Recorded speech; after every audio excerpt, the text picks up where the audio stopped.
falar agora, estávamos comentando sobre Copa do Mundo e já a gente volta para o tema Copa do Mundo, né? Não tem como ser diferente, mas algo que foi muito comentado nos programas aqui da Jovem Pan durante a final da Copa do Brasil foi o fator decisivo do Gabigol na decisão do Maracanã, toda a frieza do Gabigol. E ontem, o atacante do Corinthians, Yuri Alberto, foi ao Podpah Podcast, que é apresentado pelo Igão e o Mítico, né? Forte abraço para os dois. E comentou sobre o momento que foi uma virada para a equipe rubro-negra dentro da partida. A gente tem a fala do Yuri Alberto para trazer aqui no Bate-Pronto da Jovem Pan. Abre aspas. Você olhava para a arquibancada e os torcedores do Flamengo estavam com os olhos desse tamanho, né? Um gesto de assustado. Estádio em silêncio. Aí, o filho da mãe do Gabigol bate o pênalti e faz aquilo. Inflamou a torcida. Ele é F. Pontinhos, fecha aspas, Yuri Alberto, atacante do Corinthians, falando sobre o fator Gabigol nessa decisão de Copa do Brasil. E aí, Mauro César, essa declaração aqui tá dando o que falar do Yuri Alberto ao Podpah. A gente tem 1 minuto e 40 para voltar na Rádio Jovem Pan. Mauro César. Eu acho que ele só repetiu aquilo que muita gente comentou naquela semana daquele jogo, né?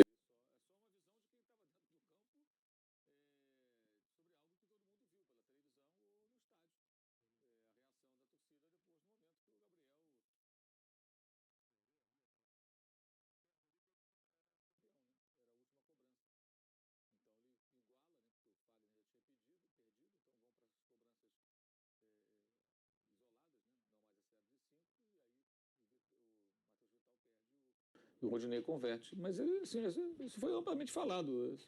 É um jogador adversário em campo que confirmou aquilo que a gente suspeitou. Ele também teve essa mesma percepção de dentro de campo.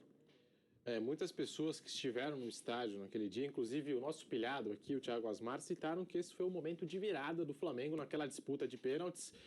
E esse relato aí do Yuri é algo que, sei lá, atribui mais valor ainda ao que foi feito pelo Gabigol nessa decisão de Copa do Brasil, Vamp?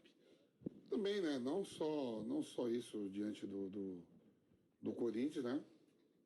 Como o Maldo falou, se ele perde, o Corinthians ganharia o título, ele sendo o principal jogador do time, como também teve o jogo da Copa do Brasil, né? Da Copa do Brasil contra o Atlético Mineiro, né? Sim. Que ele fala, agora vão ter que ir lá no inferno, acender, quer dizer, não, o Gabigol tem isso com ele, né?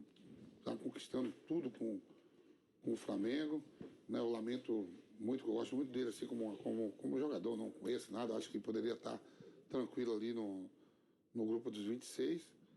Não tá, e a bola que segue, vida para frente, mas ele fez a diferença. Estamos de volta na Rádio Jovem Pan, falando aqui sobre essa fala do Yuri Alberto, né? Falou sobre o Gabigol, exaltou ele por conta do pênalti. Devia ser fã dele também, né? Devia ser fã também, né? É do Santos, né?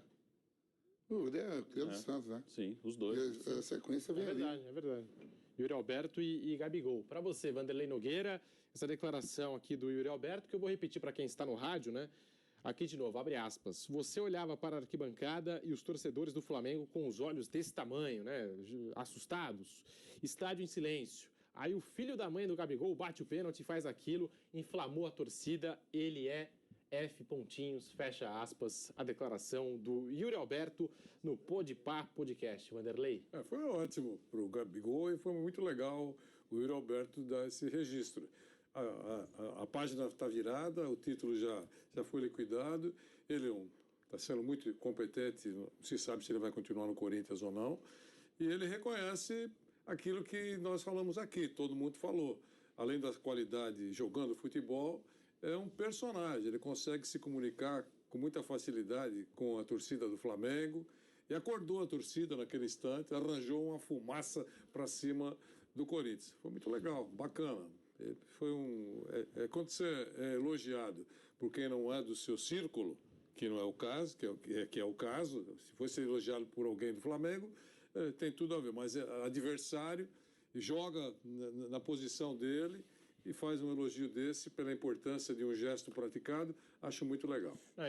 Por exemplo, né, Bruno, o Fábio Piperno, ele já falou várias vezes aqui na bancada do Bate-Pronto que ele acha que o Yuri Alberto pode ser um nome para a seleção nesse próximo ciclo de Copa. A gente também vive falando sobre o Gabigol na seleção, que ele poderia estar entre os convocados para essa Copa do Mundo. Então, são dois atacantes, os dois vieram do Santos, né? Revelações do Santos, mas que disputam posição, né? São concorrentes, né? E aí eu acho que essa fala do Yuri Alberto é bacana, né, Bruno? Eles podem, quem sabe, no próximo ciclo de Copa estarem ali presentes, né? Não dá, vamos ver o que vai acontecer. São dois jovens ainda, o Gabigol ainda é jovem, que são atacantes e muito bons. Eu gosto dos dois.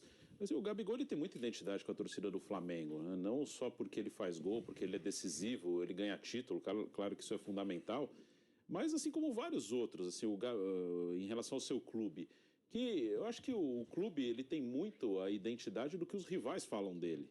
O que os rivais falam do Gabigol? Falam que ele é marrento, que ele é chato. O que os rivais falam do torcedor do Flamengo? As mesmas coisas. Aí eu falar o São Paulo, o que os rivais falam do São Paulo quando o São Paulo está bem? O São Paulino é arrogante, o São Paulino acha que é maior que todos. O que os rivais falam do Rogério Ceni? É a mesma coisa, não estou nem dizendo que é justo ou não, estou dizendo o rótulo que os rivais mostram. Então o Rogério tem muita identificação com o São Paulo, porque ele tem o mesmo jeito, né? As pessoas veem o torcedor do São Paulo como vem o Rogério. E acho que vem um pouco o Gabigol como vem o torcedor do Flamengo, vem um pouco o Dudu como vem o torcedor do Palmeiras. O que fala? Que o palmeirense reclama, que é chato. E o Dudu, eles falam a mesma coisa. Então, que o Dudu reclama, que ele é chato, que ele vai lá, insiste.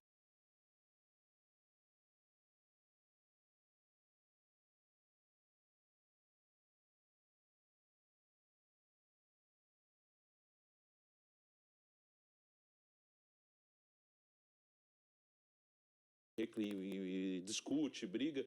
Então ele tem uma identidade, assim. Acho que o Gabigol, ele tem uma identificação muito grande. Eu gosto muito do Gabigol. Acho que o Gabigol é um cara que é um ídolo mesmo aqui no futebol brasileiro. E o ídolo ele é raro. Acho que o torcedor do Flamengo, eu não sou torcedor do Flamengo, claro que ele gosta do Everton Ribeiro, claro que ele gosta do Arrascaeta, mas acho que o Gabigol tem uma identificação um pouco diferente. Acho que não é só no campo. Você pode até achar, eu acho que o Arrascaeta é melhor que o Gabigol.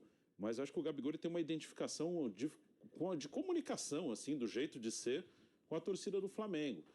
Até nessa coisa, o Vampeta lembrou o episódio contra o Atlético Mineiro ali, aí vocês vão ver o inferno. Acho que o torcedor se identifica muito ali. Eu acho que eu vejo o Gabigol muito Flamengo. Apesar de ele ter jogado no Santos, às vezes você até esquece isso, né? Ele virou muito Flamengo, né? Virou... O Dudu jogou no Grêmio e no Cruzeiro. Mas você lembra, o Dudu é do Palmeiras, você nem lembra que ele jogou nos outros. Então, acho que o Gabigol ele chegou nesse ponto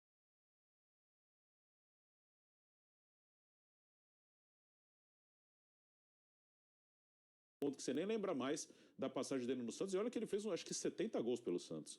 Mas você acaba nem lembrando mais. Ele virou o cara do Flamengo, né? Ele tem uma identidade enorme, né?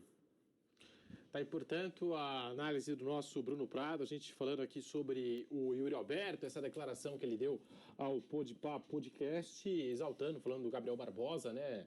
Esse fator psicológico aí da hora dos pênaltis e tal, e que acabou inflamando demais o estádio Maracanã, que foi a loucura, né, com aquele pênalti do Gabriel Barbosa, ele também levantando a galera, levantando a torcida, foi legal pra caramba. Até o nosso pilhado, Thiago Asmara, que estava no estádio, relatou que aquilo fez muita diferença no ambiente, no clima. E pênalti, a gente sabe, o Vampeta vive destacando aqui na Jovem Pan, é sempre uma trairagem no meio do futebol, né? Né, Vamp? Aquela caminhada ali, você vai sozinho. Ali não tem Deus, não tem família, não tem ninguém do lado. Você vai sozinho. Você quer bater, fazer o seu de pronto, me livrei. Agora que peca, mas só. O Gabigol, sabe aquela vibração, mano? O cara que já ganhou tudo. O Gabigol vem ganhando tudo. Quando ele faz aquele quinto gol, aquilo ali, ele fala, não foi. Imagina ele perder. Se ele perde, acabava ali. Acaba. O cara, aquilo ele vira, mas assim, ó, graças a Deus não foi eu. Que vai o Rodinei, que vai os caras agora. É verdade, isso é o individual de cada um. Não, e o Rodinei admitiu que passou pela cabeça dele isso também. O Rodinei falou, eu fui caminhando, eu bati 19 pênaltis no treino, no Corinthians. E quando o Rodinei perdeu contra o Palmeiras lá na Libertadores, que eu fui indo, ali não tinha minha mãe, meu pai, não tinha ninguém. Deus nada, eu tava indo sozinho, vendo o Marco crescendo, igual um boneco de olhinho, a trave diminuindo, eu digo, fudeu, vou perder. Só pensa coisa ruim, professor.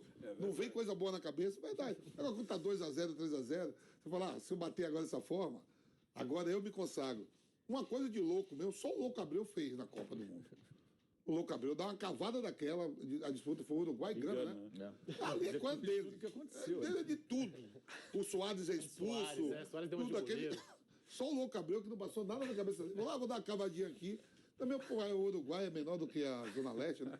Em população, deve ser morto por 3 milhões de... É 3 milhões que tem lá no Uruguai? O Bujica já muito louco lá naquele sítio dele lá, com o cachorro, não ia pegar ele mesmo. O cara bateu o pênalti. O cara arriscou, né? Eu tô falando pênalti, professor. Eu falei com o Bebeto.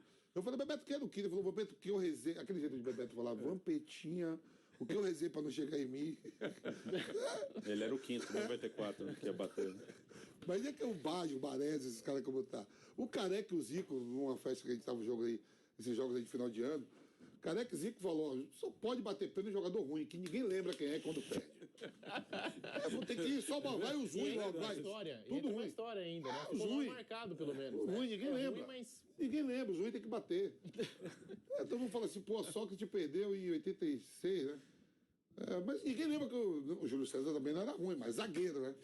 Mas estamos falando do Sócrates. Zico, Sócrates e Platini no mesmo jogo. No mesmo jogo, é brincadeira, é isso? a gente vai falar agora. Estávamos comentando sobre Copa do Mundo e já a gente volta para o tema Copa do Mundo, né? Não tem como ser diferente. Mas